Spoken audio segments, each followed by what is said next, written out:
बीमा कंपनी मुर्दाबाद मुर्दाबाद मुर्दाबाद किसानों का बीमा क्लेम न देने वाली कंपनी मुर्दाबाद मुर्दाबाद मुर्दाबाद किसानों की खराब हुई फसल का मुआवजा न देने वाली बीमा कंपनी मुर्दाबाद मुर्दाबाद आवाज दो जय जवान जय किसान। एक मिनट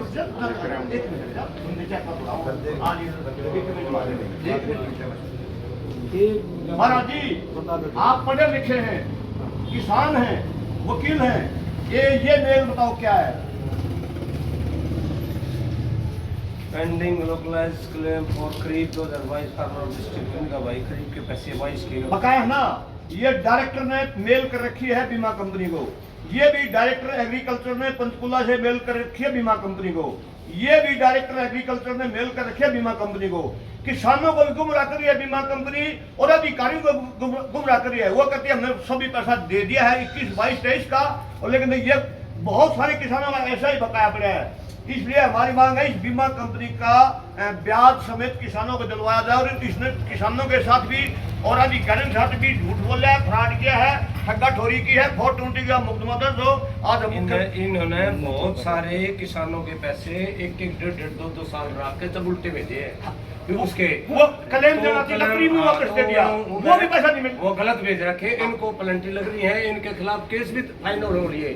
अभी दोया के खिलाफ हुए, इन्होंने गुमराह कराया कि उन्हें हमारे तो बीमा ही पैसे नहीं दिए। अभी लेटेस्ट 2 मेरे पास उदाहरण है, चंदर और राम कुमार एडी दमकन के हैं वो। अभी कंज्यूमर कोर्ट ने इनको पेनलाइज करा है।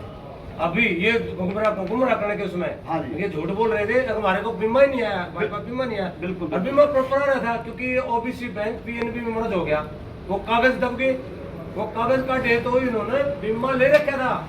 और बहुत सारे किसान खरीफ 2021 के ऐसे भी हैं जिनका बीमा क्लेम बीमा कंपनी ने भेज दिया, लेकिन बैंक एक दूसरे मर्ज होने के कारण आईएफसी कोड एक के पास नहीं है पैसा एक भी, वो मैंने सर्च वो हमारे पास है, मैं लिस्ट दे दूंगा, नहीं हमारे पास भी लिस्ट है। आईएफसी कोड बताने के कारण वो पेमेंट को ना हो पाई। उसके बाद 100 बार आधार कार्ड दे लिया, 100 बार आईएफसी कोड दे लिया, पैसा नहीं दे रही है। ये भी हमारे पास सबूत के तौर पर, जैसे कि एक तो भाई ये है और लिस्ट भी हमारे पास थी। किसानों को बीमा क्लेम रखने वाली कंपनी रिलायंस मुर्दाबाद आवाज दो। बीमा कंपनी के खिलाफ मुकदमा दर्ज हो।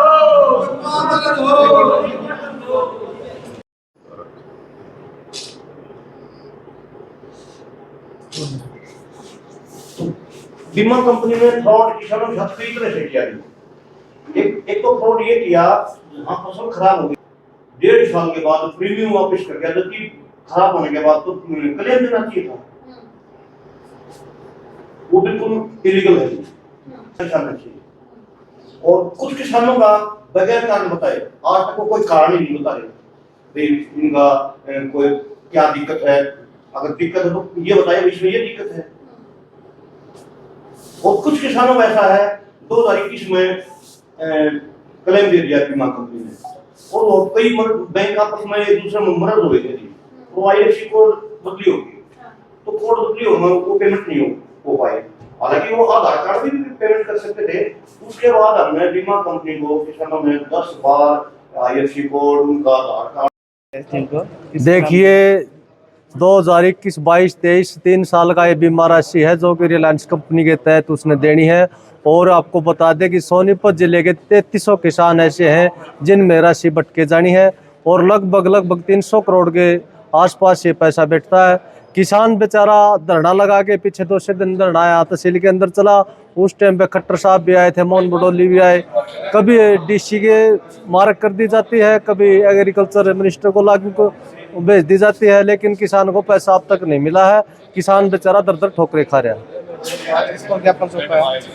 अब एग्रीकल्चर जो हमारा सबसे बड़ा अफसर है उसने रिलायंस कंपनी को भेजा है, अगर जल्दी से जल्दी ये बीमा दे दे ठीक से, ना तो फिर दोबारा से ये बीमा के लिए हमें संघर्ष तैयार करेंगे। देखिए जो आज ज्ञापन दिया गया है सुप्रीडेंट को यहाँ एसडीएम कार्यालय में, वो इसलिए दिया गया है कि किसानों के 2021 के खरीफ 2022 के और 23 के खरीफ और रबी के 3 साल के वो पेंडिंग पैसा पड़ा है रिलायंस बीमा कंपनी है उसने किसानों के साथ फ्रॉड कर दिया है, कई तरह से फ्रॉड किए हैं। एक तो बहुत सारे किसानों के जिनकी फसल खराब हो गई थी, 1.5 साल के बाद जब उनका प्रीमियम वापस कर दिया, जबकि बीमा क्लेम देना चाहिए था बीमा कंपनी ने। और बार बार यहाँ इस विरोध को लेके यहाँ गोहाना एसडीएम कार्यालय में पीछे 200 दिन तक धरना चला। यहाँ से मुख्यमंत्री भी आए और मोहनलाल बड़ौली जी भी यहाँ आए और आश्वासन दिया कि हम आपका पाई दिलवाएंगे। और लेकिन उन मुख्यमंत्री ने भी कार्रवाई की। लेकिन ये बीमा कंपनी, रिलायंस बीमा कंपनी इतनी बदमाश और झूठी कंपनी है, इनने सरकार को झूठे आंकड़े पेश कर दिए कि हमने किसानों को पेमेंट कर दिया, कोई बकाया नहीं है, जबकि हमारे पास सबूत के तौर पे बहुत सारी 3-4 मेल कर रखी हैं। डायरेक्टर एग्रीकल्चर ने बीमा कंपनी को इन किसानों का पेमेंट कर दीजिए, लेकिन आज तक कोई पेमेंट नहीं किया गया है। आज हम चेतावनी देते हैं और 15 दिन का समय देते हैं कि 15 दिन के अंदर अंदर इन किसानों का ब्याज समेत पैसा और कंपनी के विरुद्ध FIR दर्ज नहीं होती है 420 की, तो एक बड़ा आंदोलन करने में हम विवश होंगे। अगर बात करते हैं गोहाना तहसील की, कितने किसानों की पेमेंट बाकी, कितने रुपए बनती है? देखिए, ये गोहाना तहसील की बात नहीं है, पूरा सोनीपत जिले की बात है, जिसमें सारे ब्लॉकों का पैसा है, हजारों किसानों का बकाया पैसा है। और अब ये मीटिंग SLG कभी DLMC में चली जाता है ये मामला, कभी SLG में चला जाता है, लेकिन बात कहीं नहीं बनती। अब दोबारा से SLG में जैसे सुना है कि ये मामला चला गया है। हमारा अनुरोध है डायरेक्टर एग्रीकल्चर से भी कि किसानों का तुरंत समाधान करवाए और ब्याज समेत पैसा दिलवाए और बीमा कंपनी के ऊपर FIR दर्ज करवाए, क्योंकि इसने कृषि विभाग के अधिकारियों को भी गुमराह किया है, झूठ बोला है और किसानों का भी बड़ा नुकसान किया है। कितने बनता होगा, राशि कितनी बनती है? देखो, वो एग्जैक्ट राशि तो नहीं है, लेकिन ये करोड़ों में राशि बनती है। और करोड़ों रुपये जब बीमा कंपनी 4 साल से कुंडली मारे बैठी है तो इसका ब्याज ही बहुत बन जाता है। 21-22 का? हाँ, 21 का भी है, 22 का भी है, 23 साल का, 3 साल का है। और तरह तरह से फ्रॉड किया है। कई किसानों का तो ये कोई कारण नहीं बता रहे किस कारण से। और कई किसान तो ऐसे हैं 2000 खरीफ 21 के जिनका बीमा कंपनी ने क्लेम भी भेज दिया था, लेकिन बैंक एक दूसरे में मर्ज हो गए थे, IFSC कोड बदल गए थे। लेकिन उसके बाद हमने 10 बार आधार कार्ड दे लिया, 10 बार IFSC कोड दे लिया। बीमा कंपनी को एक बहाना पा रहा है, हमने तो कर दिया था वो ऐसे, यानी कि ये बिल्कुल फ्रॉड कर रही है, बिल्कुल गलत कर रही है।